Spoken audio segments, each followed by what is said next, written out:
The news broke like a winter storm in late summer.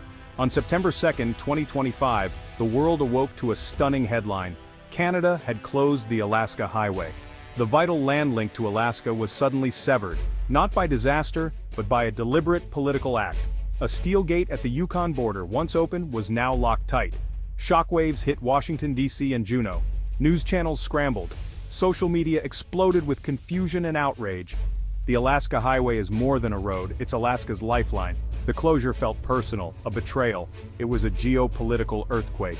At Beaver Creek, Canadian officials turned away every vehicle. The air was thick with frustration and idling engines. This wasn't just a traffic jam, it was a statement made with concrete and steel. The open road, once a symbol of freedom, had become a wall. The world watched, stunned, as two friendly neighbors suddenly looked like adversaries. The border, once invisible, was now a wall. The continent was divided. The impact was immediate and deeply human. Truckers like Dave Grizzly Miller sat idle as their cargo spoiled. His livelihood and Alaska's food supply were held hostage. The Peterson family from Ohio, just miles from Alaska, faced a ruined vacation and a costly journey home. Local businesses on both sides of the border felt the chill. Gas stations, motels, and diners saw their customers vanish overnight. A young engineer in Fairbanks couldn't reach his pregnant wife in Seattle. The invisible threads connecting families across the continent were suddenly, cruelly cut. The pain was real and growing. This was no ordinary diplomatic spat. The closure of the Alaska Highway was a political act of stunning magnitude, unprecedented in North American history. Canada, long the cautious neighbor, had used its geography as a weapon. The move was a calculated show of force, signaling that Canada would no longer play the junior partner. The friendship that anchored the continent was now in question. The world's longest undefended border was suddenly a blockade. Generations of trust evaporated overnight. The relationship shifted from partnership to rivalry. Canada's traditional diplomacy, negotiation, moderation, was replaced by bold, unilateral action. The quiet neighbor had decided to shout. The world took notice. Even the strongest alliances can fracture. The era of friendly cooperation was over. Hardball politics had arrived. This crisis was years in the making, fueled by simmering trade disputes, the longest-running battle softwood lumber. The U.S. accused Canada of unfair subsidies, leading to endless cycles of tariffs and failed deals. The latest U.S. tariffs pushed Canadian mills to the brink. Then came maple syrup. Quebec's supply management system, dubbed the maple syrup cartel, angered American producers. The U.S. retaliated with tariffs on Canadian syrup, hitting a symbol of Canadian pride. Ottawa felt cornered. To them, the U.S. was acting like a bully, imposing tariffs and ignoring agreements. Canada's economy, reliant on U.S. trade, was suffering. The highway closure was an act of desperation, a way to force Washington to pay attention. The message, hurt us, and we can hurt you back. These disputes were part of a broader pattern.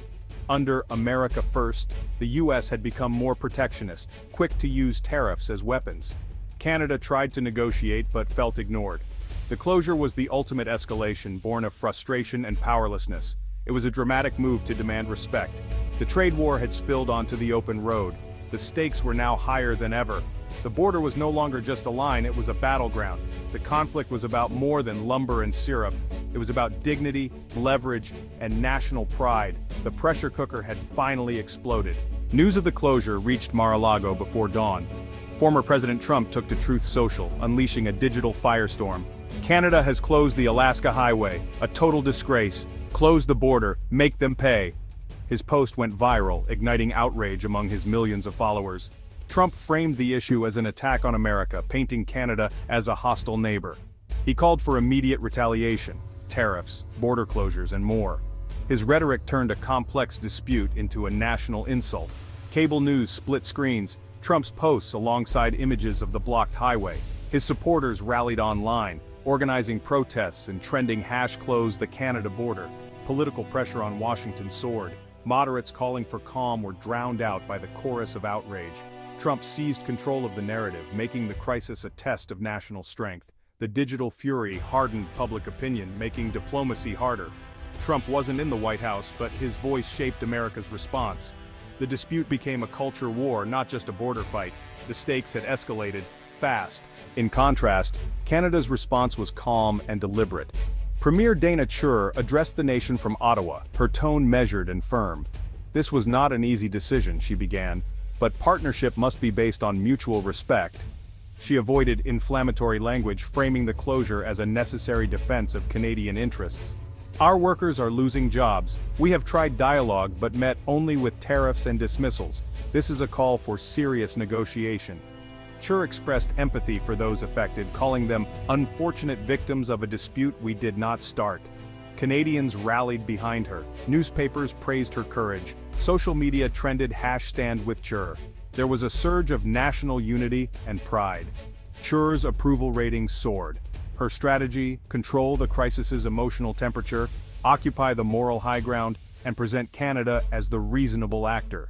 Her government released documents outlining the trade disputes, aiming to win global opinion. The message: Canada was not the aggressor, but a nation forced to use its limited leverage. Chur's quiet resolve was as powerful as Trump's fury. The world saw two leaders, two styles, one crisis. The contrast was stark. Canada's calm was its strength. The crisis was now a battle for hearts, minds, and legitimacy. The stakes were global. The world was watching. The crisis had real-world pawns, and their stories painted the disruption.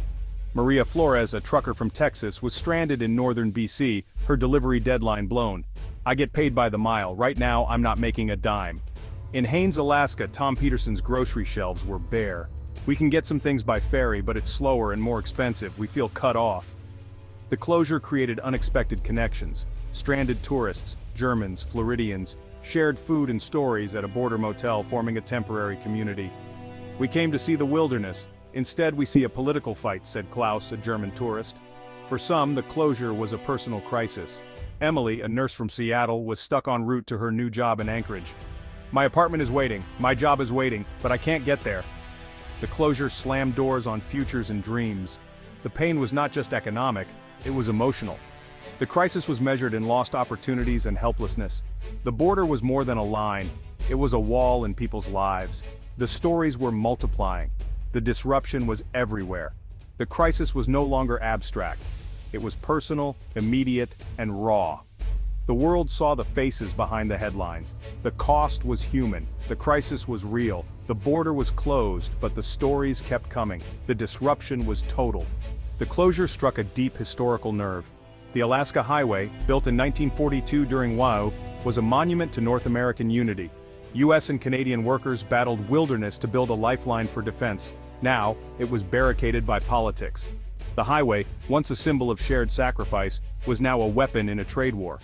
For many, especially in Alaska and the Yukon, the closure felt like a betrayal of their parents' and grandparents' legacy. "My dad nearly froze building that highway to protect both our countries. To see it close now, it's like spitting on his grave," said one Fairbanks resident. The irony was bitter. A road built for unity now divided its builders. The spirit of 1942, cooperation, sacrifice, had vanished. The closure revived memories of past unity, only to highlight how far the relationship had fallen. The steel gate blocked not just traffic but a shared history. The symbol of unity had become a symbol of division. The economic shockwaves spread fast. Alaska, cut off from a quarter of its freight, saw prices soar and supply chains break. The Canadian Yukon and northern BC suffered too. Their economies depended on the highway's traffic. The pain was mutual. The emotional toll was just as deep. Anger and resentment grew on both sides. Generations of goodwill were eroding, replaced by suspicion and bitterness. The U.S. Canada relationship, a cornerstone of the Western alliance, was in crisis. Adversaries like Russia and China watched, eager to exploit the rift. The closure was propaganda gold, proof that even the closest allies could fracture. The lesson was clear: the ties that bind us are fragile. A simple road, once a symbol of unity, had become a weapon of division. Geography, trade, and history had real power to connect or divide. The silent, empty highway stood as a monument to a fractured friendship. Even the strongest alliances need constant care. The path from partnership to confrontation is shorter than anyone imagines.